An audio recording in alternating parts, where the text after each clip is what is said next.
महाराष्ट्र शासन वन विभागातर्फे समस्त ग्रामस्थांना जाहीर आवाहन। सावधान, आपण बिबट्या प्रवण क्षेत्रात आहात।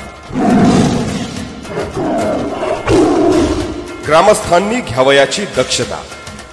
कामानिमित्त वाडी, वस्ती ते शेत, त्याचप्रमाणे शालेय विद्यार्थी यांचे घरापासून शाळेत ये जा करताना शक्यतो समूहाने जावे। विविध जत्रा, यात्रा, उरूस, हंगाम या कालावधीत वाडी वस्तीवरून रात्रीच्या वेळी घरी जाताना विशेष काळजी घ्यावी। शेतात वाकून काम करताना बिबट्याने पाठीमागून हल्ला करण्याची शक्यता जास्त असते, त्यामुळे ग्रामस्थांनी याबाबत विशेष दक्ष राहावे।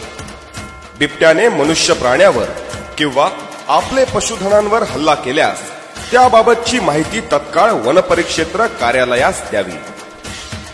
संध्याकाळच्या वेळेस राहत्या घराच्या अंगणात किंवा परिसरामध्ये लहान मुलांना एकटे सोडू नये। घडलेल्या घटनांमध्ये लहान मुले, स्त्रिया यांच्याबाबत रात्रीचे वेळेस संघर्ष झालेला आहे, तरी त्याबाबत विशेष दक्षता घ्यावी। अंगणात, परिसरात विजेचा दिवा चालू ठेवावा। शक्य त्या वेळेस अंगणात शेकोटी पेटती ठेवावी।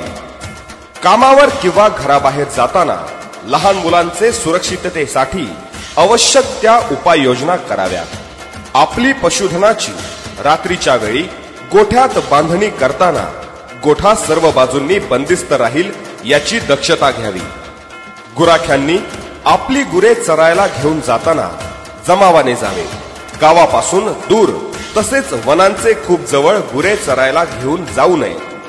बिबट्याचे संदर्भात प्राप्त होणाऱ्या चुकीच्या बातम्या, अफवा पसरवू नये व त्यापासून दूर राहावे। मोबाईल अथवा रेडिओवर गाणी चालू ठेवूनच शक्यतो घुंगरांची काठी जवळ बाळगून सहकार्याबरोबर शेतास पाणी द्यावे। रात्रीच्या वेळी हे अत्यंत आवश्यक आहे। कधीही बिबट्याचा पाठलाग करू नये, कारण तो घाबरून उलटा हल्ला करू शकतो।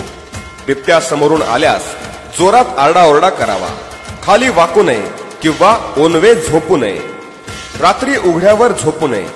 गावाजवळ मोकाट कुत्रे, बकऱ्या व डुकरे यांची संख्या कमी करणे आपल्याच हिताचे आहे। कोणत्याही प्रकारे बिबट्याला जखमी करू नये। जखमी बिबट्या अधिक धोकादायक बनू शकतो।